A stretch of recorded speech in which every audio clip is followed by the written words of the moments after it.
Act 2 of Henry VI Part 2 by William Shakespeare. Scene 1. St. Albans. Enter King Henry VI, Queen Margaret, Gloucester, Cardinal, and Suffolk, with falconers hollowing. Believe me, lords, for flying at the brook I saw not better sport these 7 years' day. Yet, by your leave, the wind was very high, and 10 to 1 old Joan had not gone out. But what a point, my lord, your falcon made, and what a pitch she flew above the rest, to see how God in all his creatures works. Yea, man and birds are fain of climbing high. No marvel, and it like your majesty, my lord protector's hawks do tower so well. They know their master loves to be aloft, and bears his thoughts above his falcon's pitch. My lord, 'tis but a base ignoble mind, that mounts no higher than a bird can soar. I thought as much. He would be above the clouds. Ay, my lord cardinal, how think you by that? Were it not good your grace could fly to heaven? The treasury of everlasting joy. Thy heaven is on earth. Thine eyes and thoughts beat on a crown, the treasure of thy heart. Pernicious protector, dangerous peer, that smooths it so with king and commonweal. What, cardinal, is your priesthood grown peremptory? Tantene animis coestibus aere? Churchman so hot? Good uncle, hide such malice. With such holiness, can you do it? No malice, sir, no more than well becomes so good a quarrel and so bad of peer. As who, my lord? Why, as you, my lord, and like your lordly lord protectorship. Why, Suffolk, England knows thine insolence. And thy ambition, Gloucester. I prithee peace, good queen, and wet not on these furious peers, for blessed are the peacemakers on earth. Let me be blessed for the peace I make against this proud protector with my sword. Aside to Cardinal. Faith, holy uncle, would 'twere come to that. Aside to Gloucester. Marry, when thou darest. Aside to Cardinal. Make up no factious numbers for the matter, in thine own person. Answer thy abuse. Aside to Gloucester. I, where thou darest not peep, and if thou darest, this evening, on the east side of the grove. How now, my lords? Believe me, cousin Gloucester, had not your man put up the fowl so suddenly, we had had more sport.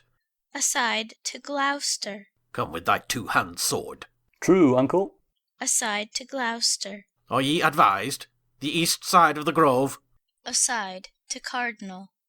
Cardinal, I am with you. Why, how now, Uncle Gloucester? Talking of hawking, nothing else, my lord. Aside to Cardinal. Now, by God's mother priest, I'll shave your crown for this, or all my fence shall fail. Aside to Gloucester. Medici te ipsum. Protector, see to it well. Protect yourself. The winds grow high. So do your stomachs, lords. How irksome is this music to my heart. When such strings jar, what hope of harmony? I pray, my lords, let me compound this strife. Enter a townsman of St. Albans, crying, "A miracle!" What means this noise? Fellow, what miracle dost thou proclaim? A miracle! A miracle! Come to the king and tell him what miracle. Forsooth, a blind man at St. Albans shrine, within this half hour, hath received his sight. A man that ne'er saw in his life before. Now God be praised, that to believing souls gives light in darkness, comfort in despair. Enter the mayor of St. Albans, and his brethren, bearing Simcox, between two, in a chair, Simcox's wife following. Here comes the townsman on procession to present your highness with the man. Great is his comfort in this earthly vale, although by sight his sin be multiplied. Stand by, my masters. Bring him near the king. His highness's pleasure is to talk with him. Good fellow, tell us here the circumstance, that we for thee may glorify the Lord. What, hast thou been long blind and now restored? Born blind, and please your grace. Ay, indeed was he. What woman is this? His wife, and like your worship. Hadst thou been his mother, thou couldst have better told. Where wert thou born? At Berwick in the north, and like your grace. Poor soul, God's goodness hath been great to thee. Let never day nor night unhallowed pass, but still remember what the Lord hath done. Tell me, good fellow, camest thou here by chance, or of devotion to this holy shrine? God knows, of pure devotion, of being called 100 times and oftener in my sleep. By good St. Alban, who said, Simcox, come, offer at my shrine, and I will help thee. Most true, forsooth, and many time and oft myself have heard a voice to call him so. What, art thou lame? Aye, God Almighty help me. How camest thou so? A fall off of a tree. A plum tree, master. How long hast thou been blind? Born so, master. What, and wouldst climb a tree? But that in all my life, when I was a youth. Too true, and bought his climbing very dear. Mass, thou lov'dst plums well, thou wouldst venture so. Alas, good master, my wife desired some damsons, and made me climb with danger of my life. A subtle knave, but yet it shall not serve. Let me see thine eyes. Wink now. Now open them. In my opinion, yet thou seest not well. Yes, master, clear as day, I thank God and St. Alban. Sayest thou me so? What colour is this cloak of? Red, master, red as blood. Why, that's well said. What colour is this gown of? Black, forsooth, coal black as jet. Why then, thou know'st what colour jet is of? And yet, I think, jet did he never see. But cloaks and gowns before this day are many. Never before this day in all his life. Tell me, sirrah, what's my name? Alas, master, I know not. What's his name? I know not. Nor his? No, indeed, master. What's thine own name? Saunter Simcox, and if it please you, master. Then, Saunter, sit there, the lyingest knave in Christendom. If thou hadst been born blind, thou mightest as well have known all our names, as thus to name the several colours we do wear. Sight may distinguish of colours, but suddenly to nominate them all, it is impossible. My lords, St. Alban here hath done a miracle. And would ye not think his cunning to be great, that could restore this cripple to his legs again? Oh, master, that if you could. My masters of St. Albans, have ye not beadles in your town, and things called whips? Yes, my lord, if it please your grace. Then send for one presently. Sir, go fetch the beadle hither straight. Exit an attendant. Now, fetch me a stool hither by and by. Now, sirrah, if you mean to save yourself from whipping, leap me over this stool and run away. Alas, master, I'm not able to stand alone. You go about to torture me in vain. Enter a beadle with whips. Well, sir, we must have you find your legs. Sirrah Beadle, whip him till he leap over that same stool. I will, my lord. Come on, sirrah, off with your doublet, quickly. Alas, master, what shall I do? I'm not able to stand. After the beadle hath hit him once, he leaps over the stool and runs away, and they follow and cry, A miracle! O God, seest thou this, and bearest so long? It made me laugh to see the villain run. Follow the knave, and take this drab away. Alas, sir, we did it for pure need. Let them be whipped through every market town till they come to Berwick, from whence they came. Exeunt, wife, beadle, mayor, etc. Duke Humphrey has done a miracle today. True, made the lame to leap and fly away. But you have done more miracles than I. You made in a day, my lord, whole towns to fly. Enter Buckingham. What tidings with our cousin Buckingham? Such as my heart doth tremble to unfold. A sort of naughty persons, lewdly bent, under the countenance and confederacy of Lady Eleanor, the Protector's wife, the ringleader and head of all this rout, have practised dangerously against your state, dealing with witches and with conjurers, whom we have apprehended in the fact, raising up wicked spirits from underground, demanding of King Henry's life and death, and other of your Highness's privy council, as more at large your grace shall understand. Aside to Gloucester. And so, my Lord Protector, by this means your lady is forthcoming yet at London. This news, I think, hath turned your weapon's edge. 'Tis like, my lord, you will not keep your hour. Ambitious churchman, leave to afflict my heart. Sorrow and grief have vanquished all my powers, and, vanquished as I am, I yield to thee. or to the meanest groom. O God, what mischiefs work the wicked ones, heaping confusion on their own heads thereby. Gloucester, see here the tainture of thy nest, and look thyself be faultless, thou wert best. Madam, for myself to heaven I do appeal, how I have loved my king and commonweal. And for my wife I know not how it stands. Sorry I am to hear what I have heard.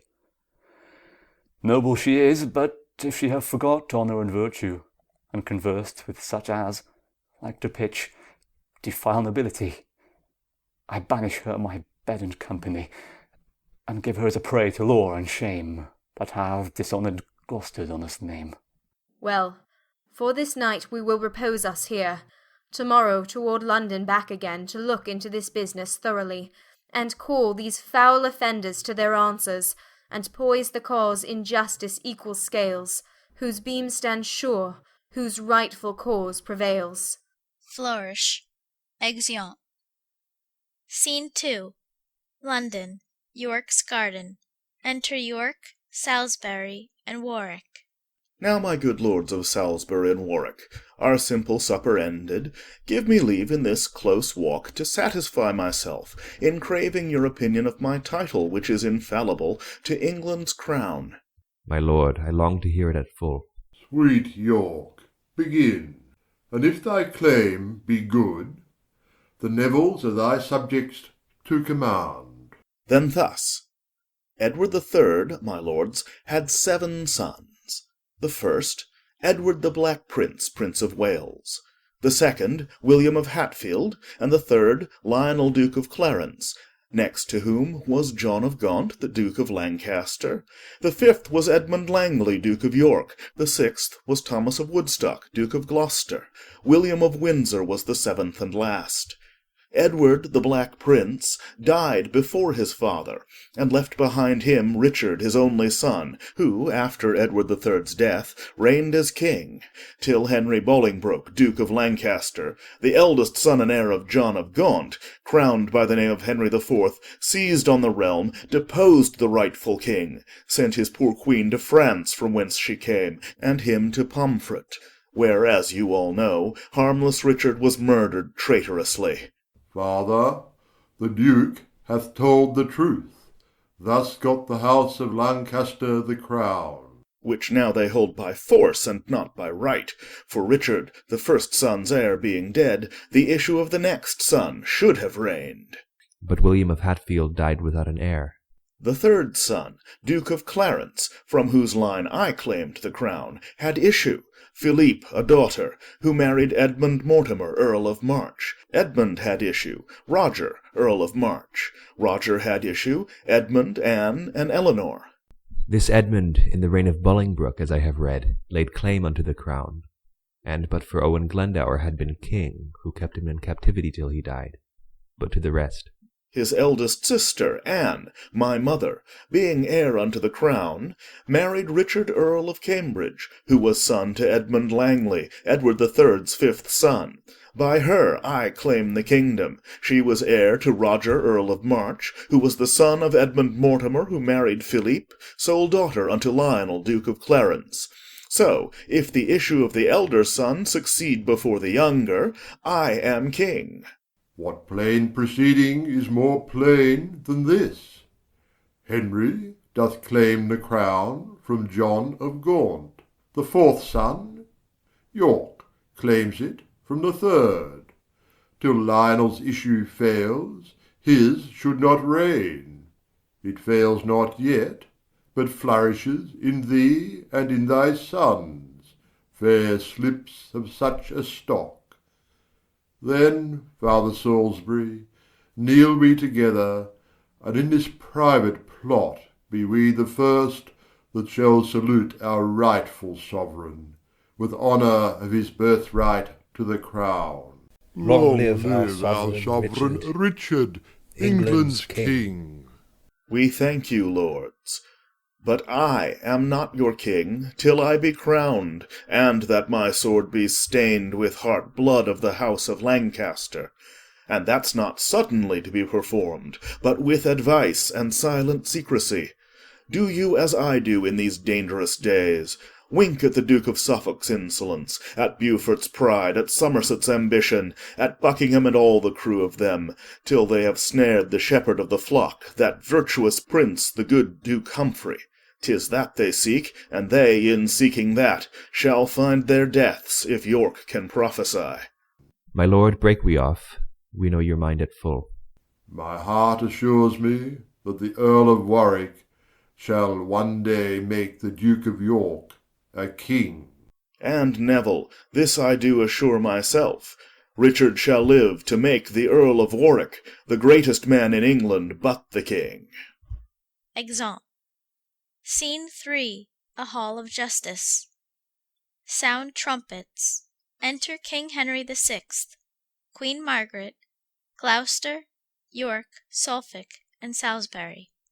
The Duchess, Margaret Jourdain, Southwell, Hume, and Bolingbroke, under guard. Stand forth, Dame Eleanor Cobham, Gloucester's wife. In sight of God and us your guilt is great. Receive the sentence of the law for sins such as by God's book are adjudged to death. You four, from hence to prison back again, from thence unto the place of execution. The witch in Smithfield shall be burned to ashes, and you three shall be strangled on the gallows. You, madam, for you are more nobly born, despoiled of your honour in your life, shall, after 3 days' open penance done, live in your country here in banishment, with Sir John Stanley in the Isle of Man. Welcome is banishment. Welcome were my death. Eleanor, the law you seest hath judged thee. I cannot justify who the law condemns. Exeunt Duchess and other prisoners, guarded. Mine eyes are full of tears, my heart of grief. Ah, Humphrey, this dishonour in thine age will bring my head with sorrow to the ground. I beseech thy majesty, give me leave to go. Sorrow would solace, and mine age would ease. Stay, Humphrey, Duke of Gloucester. Ere thou go, give up thy staff. Henry will to himself protector be, and God shall be my hope, my stay, my guide, and lantern to my feet. And go in peace, Humphrey, no less beloved than when thou wert protector to thy king. I see no reason why a king of years should be to be protected like a child. God and King Henry govern England's realm. Give up your staff, sir, and the king his realm. My staff. Here, noble Henry, is my staff. As willingly do I the same resign, as ere thy father Henry made it mine. And even as willingly at thy feet I leave it, as others would ambitiously receive it. Farewell, good king. When I am dead and gone, may honourable peace attend thy throne. Exit. Why, now is Henry king, and Margaret queen, and Humphrey Duke of Gloucester scarce himself, that bears so shrewd a maim. 2 pulls at once, his lady banished, and a limb lopped off. This staff of honour wrought, there let it stand where it best fits to be, in Henry's hand. Thus droops this lofty pine and hangs his sprays. Thus Eleanor's pride dies in her youngest days. Lords, let him go. Please it your majesty, this is the day appointed for the combat, and ready are the appellant and defendant, the armourer and his man, to enter the lists. So please your highness to behold the fight. Ay, good my lord, for purposely therefore left I the court, to see this quarrel tried. O God's name, see the lists and all things fit. Here let them end it, and God defend the right. I never saw a fellow worse bested or more afraid to fight than is the appellant, the servant of this armourer, my lords. Enter at one door Horner, the armourer, and his neighbours, drinking to him so much that he is drunk. And he enters with a drum before him, and his staff with a sandbag fastened to it. And at the other door Peter, his man, with a drum and sandbag, and prentices drinking to him. Here, neighbour Horner, I drink to you in a cup of sack. And fear not, neighbour, you shall do well enough. And here, neighbour, here's a cup of Jarnico. And here's a pot of good double beer, neighbour. Drinking for not your man. Let it come out, faith, and I pledge you all in a fig for Peter for credit of the prentices. I thank you all. Drink, and pray for me, I pray you, for I think I have taken my last draught in this world. Here, Robin, and if I die, I give thee my apron, and Will, thou shalt have my hammer. And here, Tom, take all the money that I have. Oh, Lord, bless me, I pray God, for I am never able to deal with my master. He hath learnt me so much fence already. Come, leave your drinking and fall to blows. Sirrah, what's thy name? Peter, forsooth. Peter, what more? Thump? Thump. Then see thou thump thy master well. Masters, I have come hither as it were upon my man's instigation, to prove him a knave and myself an honest man. And touching the Duke of York, I will take my death. I never meant him any ill, nor the king, nor the queen, and therefore, Peter, have at thee with a downright blow. Dispatch, this knave's tongue begins to double. Sound trumpets, alarum to the combatants. Alarum. They fight, and Peter strikes him down. Hold, Peter! Hold! I confess treason. Dies. Take away his weapon. Fellow, thank God, and the good wine in thy master's way. Oh, God, have I overcome mine enemy in this presence? Oh, Peter, thou hast prevailed in right. Go, take hence that traitor from our sight. For his death we do perceive his guilt, and God in justice hath revealed to us the truth and innocence of this poor fellow, which he had thought to have murdered wrongfully. Come, fellow, follow us for thy reward. Sound a flourish. Exeunt. Scene 4. A street. Enter Gloucester and his serving-men in mourning cloaks. Thus sometimes hath the brightest day a cloud, and after summer evermore succeeds barren winter, with his wrathful nipping cold. So cares and joys abound, as seasons fleet. Sirs, what's o'clock? 10, my lord.